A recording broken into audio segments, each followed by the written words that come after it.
And I believe collectively as a group, we're going to kick the competition's butt because we understand how important it is to think, execute, and dominate. Suck it up. Get tough. Suck it up. Get tough. People want to have success. People want to make a lot of money, but they want it to be easy without any challenges. Do you think it was easy for me to become one of the top 450 basketball players in the world that you never heard of? The only way I made it to the NBA is I was fundamentally sound, I was mentally tough, and I never quit. And even when I wanted to quit, I had people in my life that would make sure I didn't quit.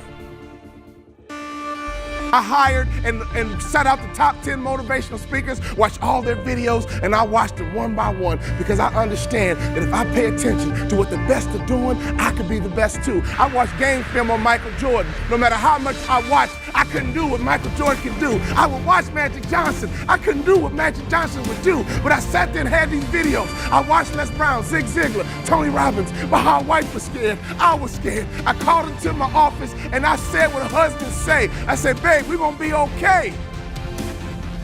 Every month the checking account was dwindling. I said, babe, we're gonna be okay. Let's start a motivational speaking business. I go to Jerry Sloan and I say, Jerry, I'm trying to make your team, but since we don't scrimmage, I feel like I can't show you what I can do. Go to Corral, hear me clearly, listen to his answer, and it will unlock some mysteries as to how you become the best in the world at what you do over a long period of time. Jerry, I'm trying to make your team, but I feel like I can't show you what I can do. He says, Walter, I already know what you can do, but if you want to make my team, I suggest you listen, follow directions, and execute. Listen, follow directions, and execute. What I didn't realize, even though we didn't scrimmage in practice, throughout practice, we did drills, and he created what I call habits and rituals. Every single day, practice was the same. Every single day, we drilled on fundamentals. Every single day, we worked on habits and rituals. So even though my mind was floating, even though I was selfish and self-centered, he was conditioning me into the culture through practice of habits and rituals. The reason why I tripled my NBA income in 3 years is because of habits and rituals. Next year, if your name didn't get called to come across the stage, I'm here to tell you they will call your name next year if you go back home and execute habits and rituals. I wanted to scrimmage for me, but Jerry Sloan was getting me ready to play for the Utah Jazz. So every day, it was about habits and rituals. Having hot food is about habits and rituals. Great customer service is about habits and rituals. Being the best in the world at what you do, being a pro, is all about habits and rituals.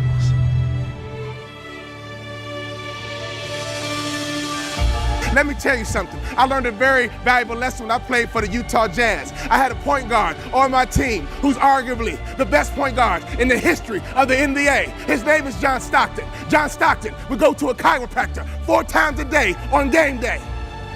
You know what I said to myself? I'm not doing that. It doesn't take all that. John Stockton played 19 years in the NBA. I played 3. You would have thought I'd have been smart enough to watch a Hall of Famer and just shut my mouth, hop in the car, and go with them. No!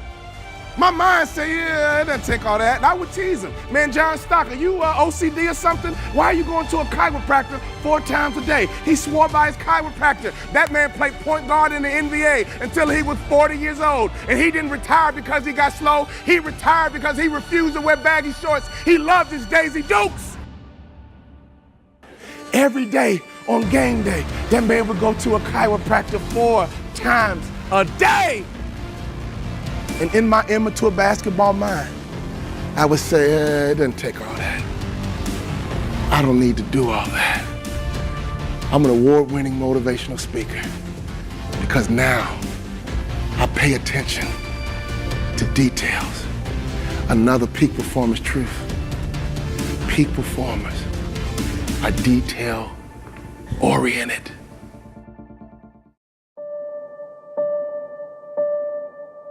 My college career was over. I got offered a job to become a hospital administrator.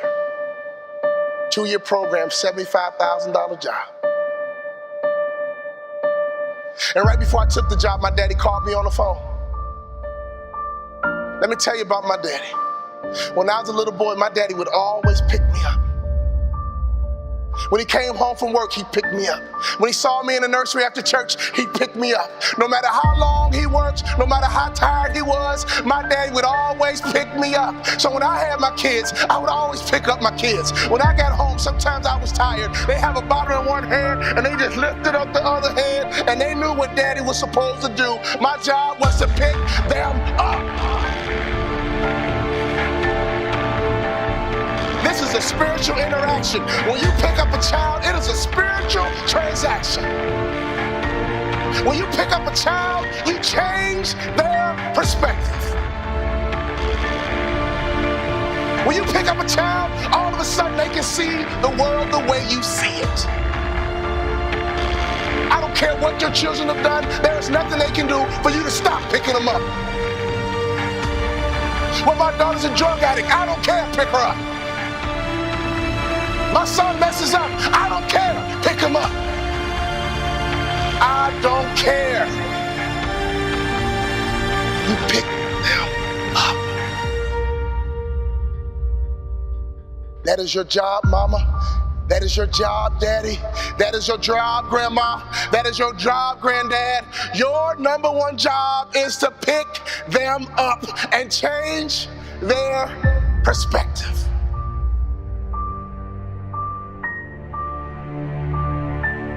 My saddest day, one day, my daddy looked at me and he said, boy, you too big. I can't pick you up anymore. But when he couldn't pick me up physically, he would pick me up emotionally. He would pick me up spiritually. I had a great dad because he would always pick me up. He would always change my perspective.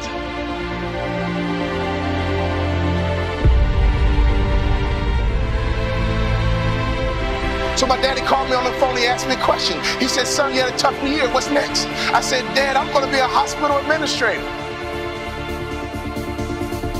He said, not bad, but let me ask you a question, son. Do you believe you're an NBA player? You can't outproduce your self-image, son. If you don't think so, go take the job. But if you believe you're an NBA player, go for it.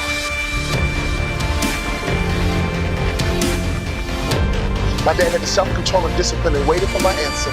And my answer was yes. You're right, Dad. I can't work the rest of my life. But playing in the NBA is a dream I've had ever since I was a little boy. He said, go for it, son. I limped back into my coach's office with a cast on my foot. Tears in my eyes. I said, Coach, what do I need to do to play in the NBA? He said, do 2 things you can play in the NBA. Lose 20 pounds and shoot a 3-point shot with range, you can play in the NBA. If you lose 20 pounds and shoot a 3-point shot with range, you can play in the NBA. I lost 20 pounds, and every day I would shoot 500 shots a day, every single day. I got invited to training camp with the Dallas Mavericks, and not only did I make the team, I became the first ever undrafted rookie free agent in the history of the Dallas Mavericks to start opening night.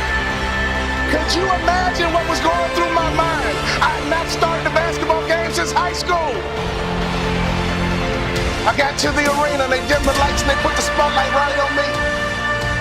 Right through the spotlight, I saw my mom, my dad, and all my brothers and sisters. Then I saw my dad. He just pumped my fist. He pumped his fist. And tears streamed down my face. Thank you for all those timeouts. Thank you for making sure I was always home when the streetlights came on. Thank you for making sure I could always hear your voice.